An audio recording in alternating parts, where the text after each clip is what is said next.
하나님의 은혜와 사랑과 평강이 오늘 하루도 충만하기를 주의 이름으로 축복합니다. 오늘 말씀에서 이스라엘 백성들은 드디어 요단강을 완전히 건너가게 됩니다. 건너고 나서 기념비를 세우고 그 기념비를 통해 하나님의 뜻이 무엇인지를 알려주는 말씀이 오늘 말씀입니다. 요단강을 건너게 하신 하나님의 뜻, 그 뜻이 무엇입니까? 요단강을 건너는 것은 하나님의 능력이고 기적이며 역사하심입니다. 그 역사하심이 우리 삶에도 주어질 때가 있습니다.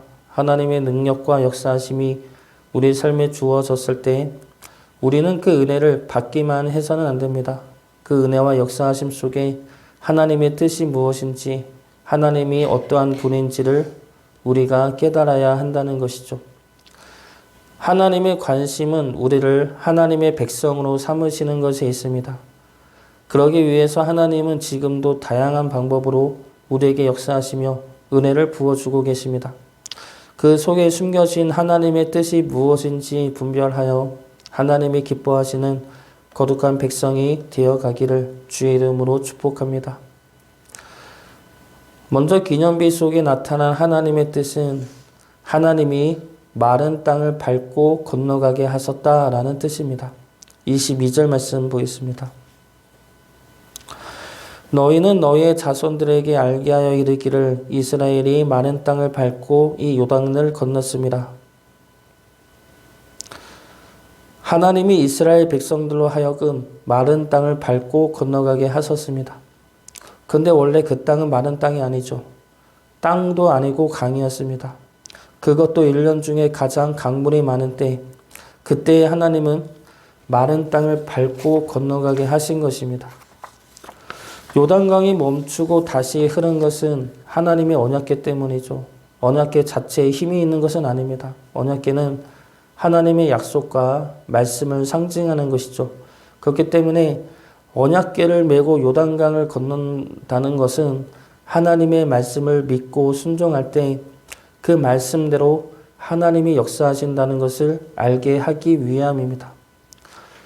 그런데 성경은 언약궤와 함께 주목해서 기록하는 것이 제사장의 바알입니다. 여호수아 3장 15절 말씀입니다. 요단이 곡식 거두는 시기에는 항상 언덕에 넘치더라. 궤를 맨 자들이 요단에 이르며 궤를 맨 제사장들의 발이 물가에 잠기자. 여기서 제사장의 발이 물가에 잠기자 요단강이 멈추었다 기록하고 있습니다. 그리고 오늘 말씀 18절에도 제사장들의 발바닥이 육지를 밟는 동시에 요단물이 다시 흐르게 되었다고 말씀하고 있습니다. 그러면 제사장들의 발에 무슨 힘과 능력이 있기 때문에 그렇습니까? 제사장들의 발에 무슨 힘이 있겠습니까? 그리고 하나님이 요단강 물을 가르려 하신다면 제사장들이 어디에 있든 상관없이 가를 수도 있고 흐를 수도 있습니다. 그럼에도 불구하고 성령이 제사장들의 발이 어디에 있는지에 따라 하나님이 역사하셨다고 기록한 이유가 무엇입니까? 하나님의 시선이 우리의 발을 향해 있기 때문입니다. 하나님의 시선이 우리의 발이 어디를 향해 가고 있는지를 살피고 계시다는 겁니다.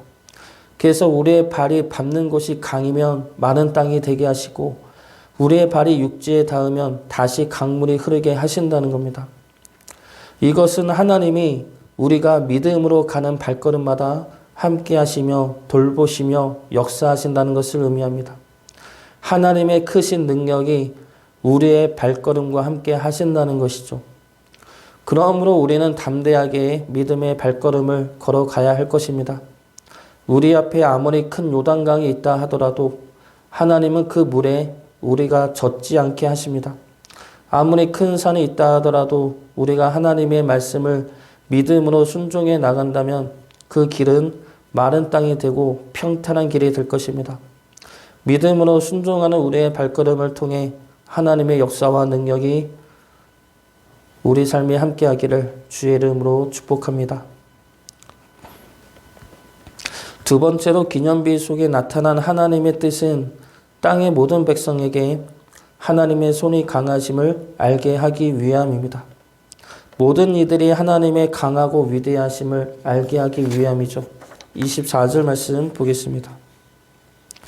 이는 땅의 모든 백성에게 여호와의 손이 강하신 것을 알게 하며, 여호와의 손이 강하다, 하나님의 능력이 강하다, 이것을 사람들이 알게 하겠다라는 이 말씀은 이미 이루어지고 있는 상황입니다. 라합의 고백을 통해 여리고 성 사람들이 두려워하고 있음이 이미 증거되고 있죠. 그런데 여기서 또 하나 중요시 볼 것은 요단강을 건넌 시기가 첫째 달 10일이라는 말씀입니다. 19절 말씀 보겠습니다. 첫째 달 10일에 백성이 요단에서 올라와 여리고 동쪽 경계의 길갈에 진침해. 첫째 달에는 무슨 절기가 있습니까? 첫째 달에는 유월절이 있죠. 첫째 달 14일이 유월절입니다. 하나님은 이스라엘 백성들로 하여금 요단강을 건넌 후에 바로 유월절을 보내게 하십니다. 그러면서 요단강을 건넌 사건과 유월절의 사건을 연결시켜 말씀하고 있는 것이죠. 무슨 말씀입니까? 내가 내 백성을 구원해 내었다라는 말씀입니다. 내가 내 백성에게 하나님의 나라를 주었다, 이 말씀을 하고 있는 것이죠.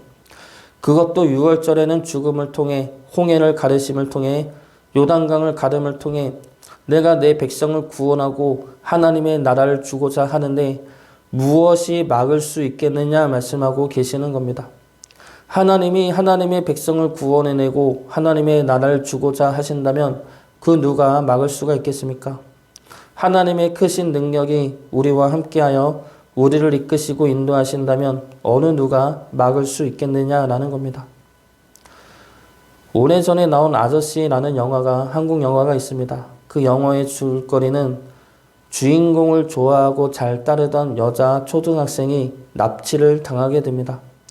그 납치당한 그 여자아이를 구출해내는 것이 이 영화의 줄거리인데, 그 구출해내는 주인공이 특수부대 출신입니다. 그래서 싸움을 엄청 잘하죠. 그 주인공이 맘먹고 여자아이를 구출하는데 아무도 막을 수가 없습니다. 그리고 결국에는 구출해내죠.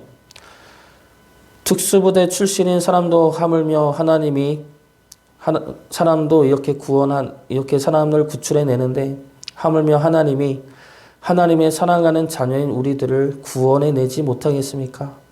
하나님의 능력으로 우리를 붙잡고 있다면 그 누가 우리들을 빼앗아 갈 수가 있겠습니까? 하나님은 지금 이 요단강을 통해 세상 모든 이들에게 이것을 선포하고 있는 겁니다.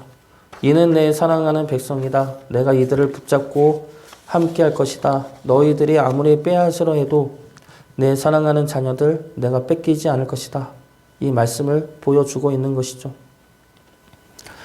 우리는 하나님의 사랑하는 백성들이고 자녀들입니다. 그분의 손에 붙들림 된 자들이죠. 그런 우리들이 세상을 두려워해서는 안 될 것입니다. 세상이 오히려 하나님으로 인해 우리를 두려워해야 할 것입니다. 함께 하시는 하나님을 믿음으로 담대하게 세상에서 승리할 수 있기를 주의 이름으로 축복합니다. 마지막 세 번째로 기념비를 통하여 나타나신 하나님의 뜻은 우리로 하여금 경외하게 하기 위함입니다. 24절 말씀 다시 보겠습니다. 이는 땅의 모든 백성에게 여호와의 손이 강하신 것을 알게 하며 너희가 너희의 하나님 여호와를 항상 경외하게 하려 하심이라 하라. 너희가 너희의 하나님 여호와를 항상 경외하게 하려 하심이라. 하나님을 항상 경외함으로 바라보며 하나님 안에 있으라는 말씀이죠. 하나님이 요단강을 건너게 하시고 그 기적을 보여주신 것은 이스라엘 백성과 함께하기 위해서입니다. 하나님이 이스라엘 백성들을 애굽에서 구원해내시고 시내산에서 광야에서 그리고 요단강을 건너신 것 모두가 궁극적으로는 하나님의 백성이 되어 하나님과 함께하기 위해서이죠. 그를 위해 하나님은 지금 요단강에서 놀라운 능력을 보여주고 계시는 겁니다. 그러면 그 능력을 보면은 하나님의 크신 능력을 두려워하며 놀라워하며 머물러 있어야 마땅하죠. 세상 천지의 가장 큰 능력이 하나님에게 있으니 하나님 안에 머물러 있어야 합니다. 그런데 문제는 우리는 하나님의 능력이 우리를 향해 공격하지 않을 것이라는 생각에 하나님 안에 머물 생각을 하지 않을 때가 많다는 겁니다. 하나님은 늘 항상 우리를 사랑하고 이해하고 우리 기도를 들으시고 우리에게 축복을 내려주시는 분이라고만 생각하고 안심하고 있다는 것이죠. 그래서 우리는 하나님에게 은혜를 구하고 축복을 구하면서도 우리가 하나님의 말씀을 지키거나 하나님 안에 머물러 있고자 하지 않을 때가 많다는 겁니다. 하나님의 축복과 능력은 구하면서 하나님을 경외하지는 않는 것이죠. 오히려 세상 사람들이 하나님을 더 두려워할 때가 있습니다. 믿지 않는 시골 어르신들은 교회를 안 다녀도 하나님에 대해 두려워하는 마음이 있죠. 하나님을 두려워하라는 것이 아닙니다. 하나님의 말씀을 어기거나 하나님의 뜻에 벗어날까를 두려워하라는 것이죠. 그러므로 하나님에게서 멀어지는 것에 대해 두려워하라는 겁니다. 하나님은 경외해야 할 대상입니다. 그러므로 우리가 하나님에게서 멀어지는 것을 두려워하며 하나님을 붙잡아야 합니다. 그것이 우리에게 은혜를 주시고 크신 능력을 보여주시며 역사하심 속에 나타난 하나님의 뜻입니다. 하나님의 뜻에 따라 하나님을 경외하며 하나님 안에 늘 머물기를 힘쓰는 우리 모두가 되기를 주의 이름으로 축복합니다.